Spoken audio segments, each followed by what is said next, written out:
Welcome to the Scenario Podcast, your guide to mental health and well-being. Each episode, we uncover practical tools, discuss expert insights, and explore how supplements can transform your mental health journey. Get ready to learn, grow, and thrive with us. Welcome back to the Deep Dive. Today, we're plunging into a topic that touches pretty much everyone who's curious about aging and, longevity. We're attacking supplements aimed at boosting memory and maybe preventing cognitive decline. If you ever found yourself standing in the middle of a room thinking, wait, what did I come in here for? Well, you know that little jolt of worry. And we know that feeling, that momentary lapse is often just normal aging. Things slow down a bit, right? The communication between brain cells isn't quite as zippy.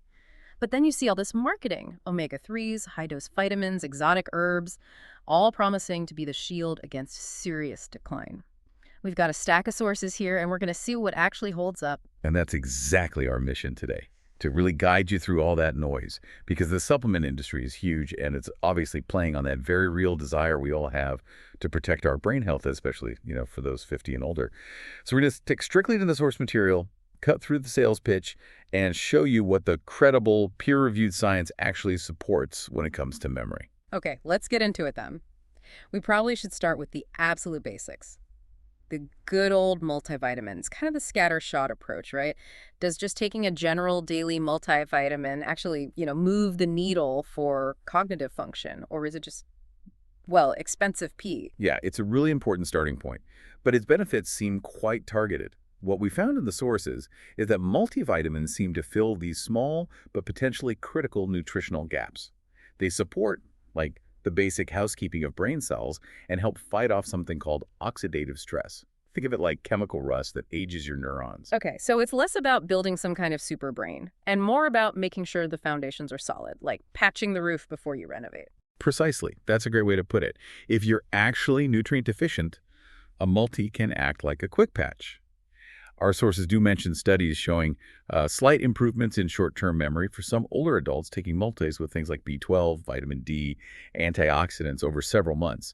But, and this is the crucial caveat you really need to hear, these benefits are almost only seen in people who had measurable nutritional deficiencies to begin with. If your diet is already really balanced and nutrient-rich, adding a basic multivitamin, it might not do much at all for your cognition. That makes total sense. It's not really a performance enhancer unless you're starting from behind, essentially. So if multivitamins are mainly about plugging those gaps, then maybe the smarter play is focusing on specific single nutrients we might be missing. Which individual vitamins or compounds really stand out in the research for supporting nerve health and brain function? Yeah, we can definitely narrow it down. The sources point to 3 key vitamins where correcting a deficiency seems to yield, real results. First up, vitamin B12. This one's absolutely vital for nerve function. Think of B12 as the insulation around the electrical wires in your brain. If B12 is low, that insulation kind of degrades, communication gets sluggish, and it might even contribute to brain shrinkage over time.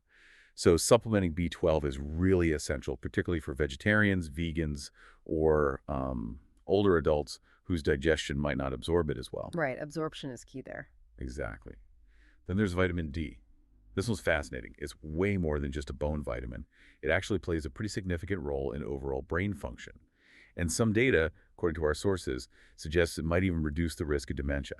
And given how incredibly common vitamin D deficiency is, especially if you don't get much sun, this is definitely one to get checked by your doctor. Okay, B12D, what about vitamin E? We always hear about it being an antioxidant. How does that fit into the brain health picture?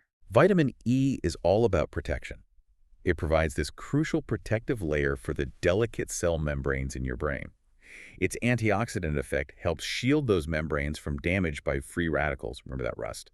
When those membranes get damaged or stiff, communication slows down.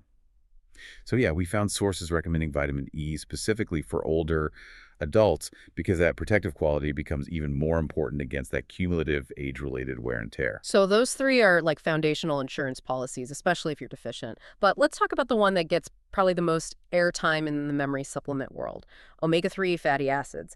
If I'm already checking my vitamin levels, why are DHA and EPA pushed so hard? What's the actual mechanism? Is it different from the vitamins? Yeah, this is where we shift gears a bit from just filling gaps to structural necessity. Omega-3s, specifically DHA and EPA, aren't just helpful. They're essential building blocks for the cell membranes in your brain. It's amazing something like 60% of your brain is fat, and a huge chunk of that structure relies directly on omega-3s. 60%. Wow. Yeah.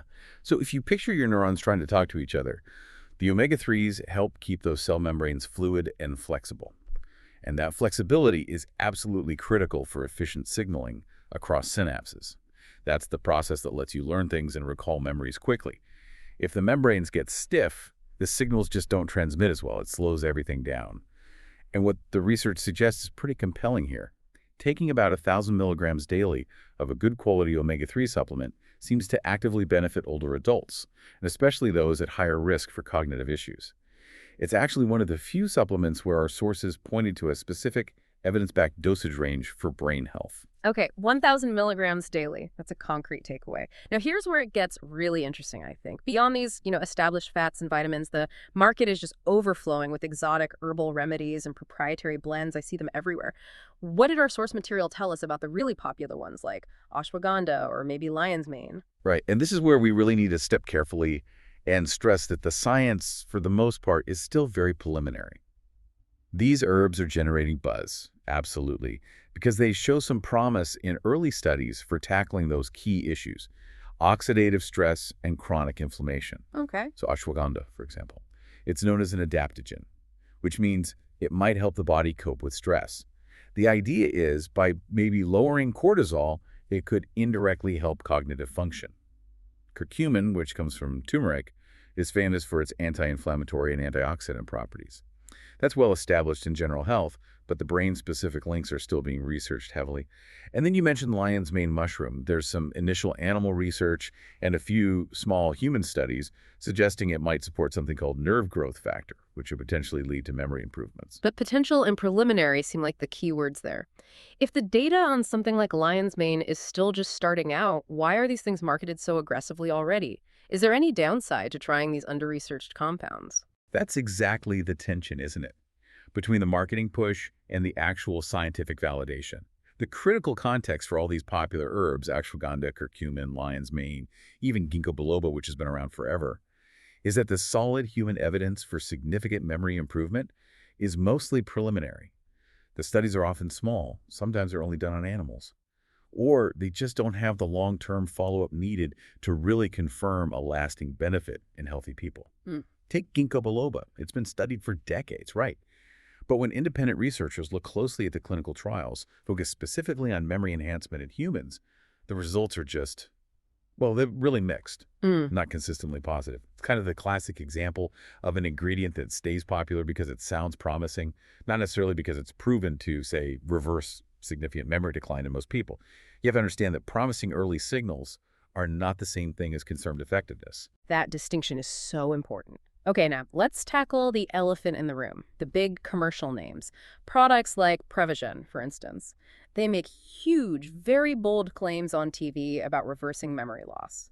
What's the actual science, or maybe the lack of science, behind their main ingredients? Yeah, these heavily marketed products often highlight unique or, exotic-sounding ingredients, like apoequarin in Prevagen's case, which is a protein originally found in jellyfish. The consistent issue we found highlighted in the source material is this. While the marketing is incredibly widespread and persuasive, independent researchers and even government agencies, like the FTC and FDA in the U.S., have strongly criticized many of these bold memory claims. They argue the claims are largely unsubstantiated by the kind of rigorous, independent, double-blind, peer-reviewed clinical trials that are the gold standard. So it's not just a bit of scientific disagreement. There are actual official criticisms about the level of proof. Yes, absolutely. This is really the definition of marketing getting way out ahead of the science. Consumers just need to be extremely cautious here. When you see a product promising major life-changing cognitive improvements, you really should look for published independent research to back it up, not just studies funded or conducted by the company selling it. Our sources strongly advise talking to your doctor or a trusted healthcare professional before spending money on these highly promoted commercial memory supplements. Okay, that's a very clear warning. So wrapping this part up, what does it all mean then? It sounds like certain supplements, maybe omega-3s, definitely correcting nutrient gaps with specific vitamins like B12 or D. These can be helpful. But if they aren't the magic bullet everyone hopes for, what actually provides the strongest, most lasting foundation for keeping our brains sharp as we age? That foundation overwhelmingly, according to the research, is built on diet and lifestyle. It's almost unavoidable in the data. These factors consistently show up as stronger, more durable determinants of your cognitive health than supplements alone. Think of supplements as potential support tools, maybe helpful adjuncts. But diet and lifestyle, that's the actual structure holding everything up. Right. Let's really focus on those lifestyle pillars then, because it sounds like this is the part you, the listener, probably need to prioritize the most. Walk us through the 4 key pillars we identified from the sources. Okay, pillar number 1. The brain healthy diet. And this isn't just about, eating your vegetables generally. It's about adopting specific dietary patterns that have strong evidence behind them. Think the Mediterranean diet or the MIND diet, which is actually a hybrid designed specifically for brain health. These diets are rich in antioxidants and those healthy fats that directly nourish the brain cell membranes we talked about with omega-3s. So what does that look like on the plate? We're talking about consistently, including things like fatty fish salmon, mackerel, sardines, aiming for maybe twice a week, lots of leafy green vegetables, whole grains instead of refined ones, nuts, seeds, berries, and using high-quality olive oil. But just as crucial, maybe even more so, the sources emphasize the flip side. You have to actively limit the stuff known to harm brain health. That means cutting way back on processed foods, added sugars, and unhealthy trans fats. These things are known to fuel inflammation and actually accelerate cognitive decline if you're eating mostly okay but have a sweet tooth. Cutting down on added sugar might be the single most impactful dietary change you can make for your brain. That's a really powerful point about subtraction, not just addition. Okay, moving past diet. The brain needs movement too, right? What's the deal with physical activity? Pillar 2, physical activity. This is just non-negotiable for brain health. Regular exercise does a couple of fantastic things at once. First, it boosts blood flow, which means more oxygen and nutrients get delivered efficiently right to your brain cells. Second, it helps reduce systemic inflammation throughout your body, which also benefits the brain. And it doesn't have to be running marathons. Even just 30 minutes of brisk walking, swimming, dancing, yoga, getting your heart rate up regularly enhances focus, memory, and overall brain function over time. It's like physical maintenance for your neural wiring. Okay, diet, exercise. What's pillar 3? This one's about the mental workout itself. Exactly. Pillar 3 is keep your mind engaged. Your brain really operates on a use it or lose it principle.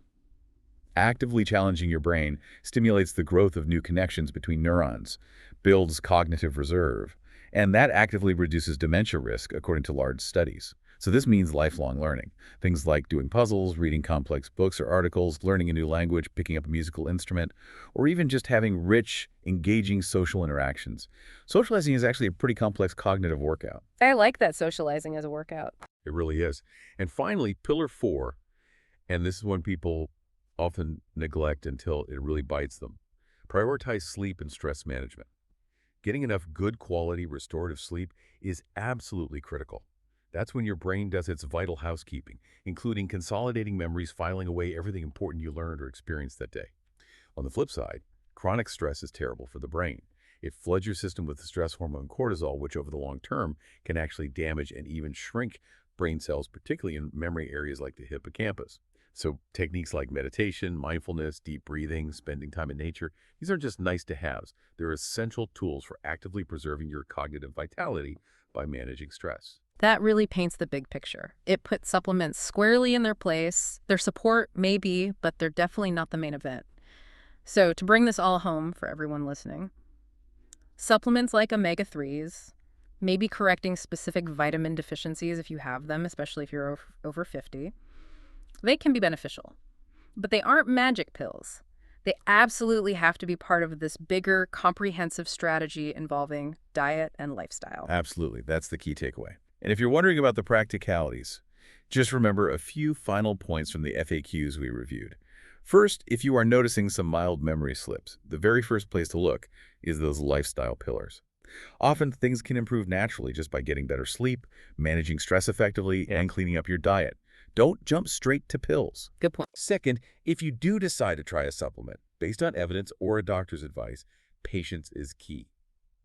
Most of these memory-focused supplements need a pretty long runway, typically 8 to 12 weeks of consistent daily use, before you might expect to see any noticeable results.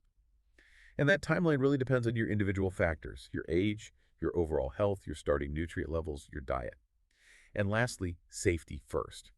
While most common supplements are generally safe when you take them as directed, They can interact with prescription medications or other supplements, so it is always best to talk to your doctor before starting anything new, especially if you have existing health conditions or taking other meds. That 8 to 12-week timeline really stands out. It requires real commitment. So here's a final thought to leave you with, building on everything we've discussed. Given that mild memory loss can often be improved naturally through things like better sleep, stress control, and dietary changes, and considering that supplements generally need that 2 to 3 month window just to potentially show results, how might focusing on adopting just one sustainable lifestyle change starting today impact your cognitive function more profoundly down the road than any pill you might start taking, hoping for results in 3 months? Something to think about as you continue your own deep dive into lifelong brain health. Thanks for tuning in to the Scenario Podcast. Don't forget to visit scenario.com for more expert tips, articles, and supplements designed to support your mental health. If you enjoyed this episode, remember to subscribe and share it with a friend. Until next time, take care of yourself.